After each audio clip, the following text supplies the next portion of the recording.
How's it going there, guys? Merry Christmas, happy holidays, all that jazz. And we got another character that happens to be a Christmas themed edition character, and that is Akino, a character that is serving up I don't know if that's a duck, a turkey, to Durkin, or whatever the heck that is, but I ain't touching it.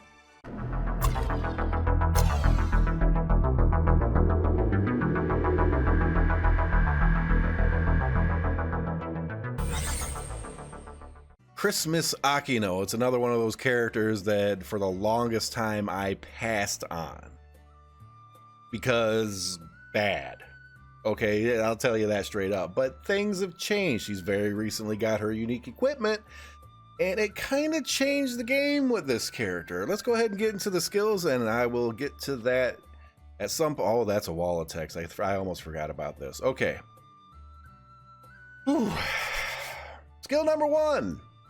Holy Prize. Every time Akino receives a status up effect, she gains 1 charge of Glitter of the Holy Night. This skill will also increase her physical attack power and crit chance, along with a small technique point increase. It's a lot of stuff.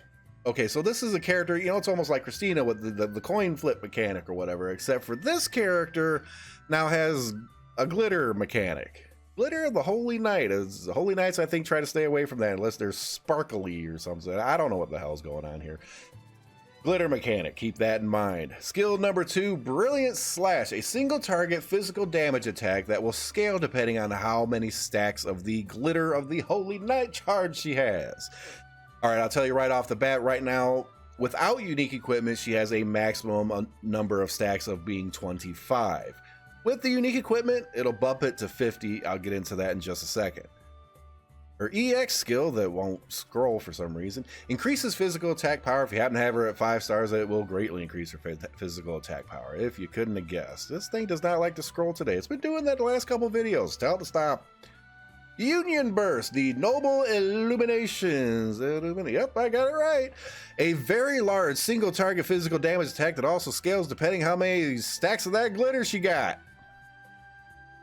Okay, so like her Union Burst and skill 2 are like basically identical, except for the Union Burst is going to do more. That's not terribly like variable or whatever, you know. Spice it up a little bit, you know, change it up or whatever. Okay, that aside, the unique equipment she got relatively soon, and it is the Wistaria Noel dress. Relatively soon, whatever. I'm tripping over words. What? Just keep going. Upgrades the Holy Prize skill to raise the maximum number of glitter charges to 50, of course, and improve the skill basically overall. But it does also add a full party physical damage and crit chance buff one time, first time she does it, and it's permanent for the whole party. That makes skill number 1 like really, really good now, okay?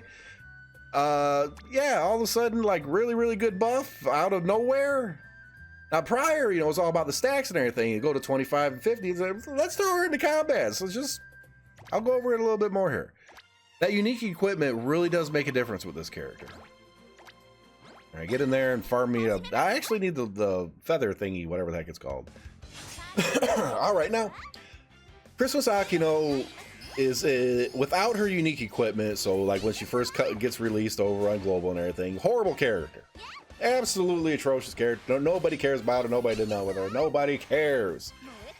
But now with the unique equipment, things have changed.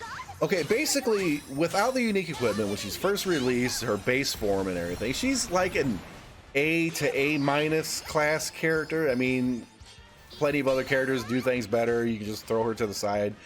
Even ranked B or less, I think, in some things.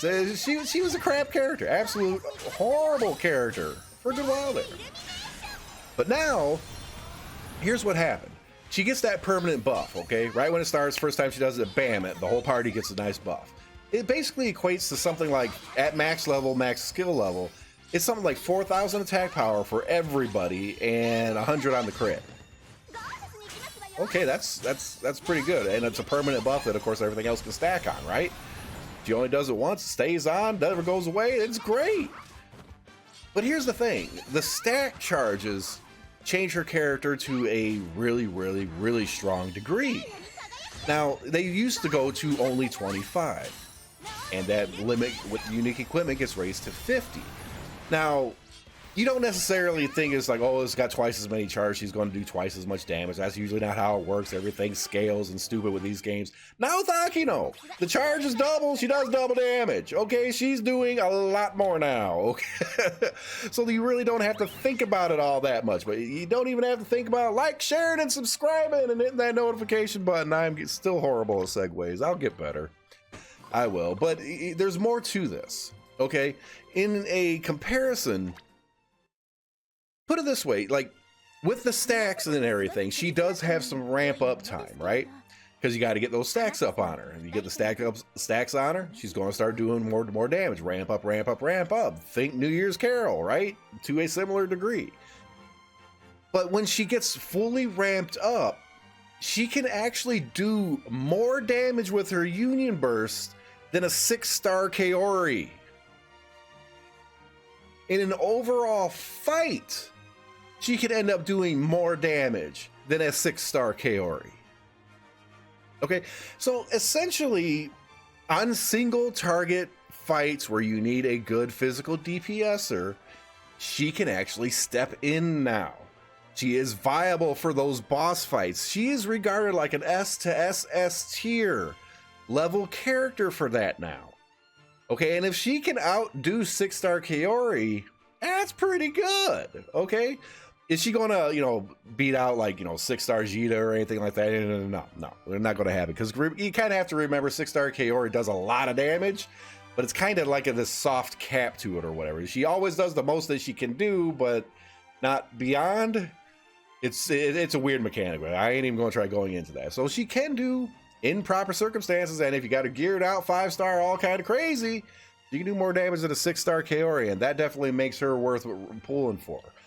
Now, here's the thing, before you go jumping, it's like, oh my god, it's more than a 6-star Kaori, I gotta jump in on this. If you're on global, the first time her banner comes up, just pass. Don't think about it. Woo, nope. The next time she comes around, probably not. I think this is her third time around. I might be wrong on that. It might just be the second time around. Probably the second time around. Whatever. Basically, do this. When she first comes out, pass. When she gets her unique equipment, go for it. You don't need her or do anything with her until she has the unique equipment available. But if you're going to be playing long term and everything, might not be a bad idea to get her when she first comes out, get the extra 100 shards so that when it comes around again and get the unique equipment, you have a few more things for it, right? That's completely up to you guys, but even right now, like, I'm the completionist now. I have other characters that can do just as good of a job as her. She's pretty good. I didn't have to roll on her. I don't have to use her, but I'm definitely going to give it a try, especially if there's any strats that throw her in, because I have a feeling that with that ramp up mechanic, if I can put her in a group where I can ramp her up within like 15 to 20 seconds right off the bat, get those glitter stacks up, I might be able to see some amazing numbers. Yep. And I'm still going to figure out if that's a Tadurkin or whatever the heck that is. It's a dead burb. We're good. It's fine. See you in the next video.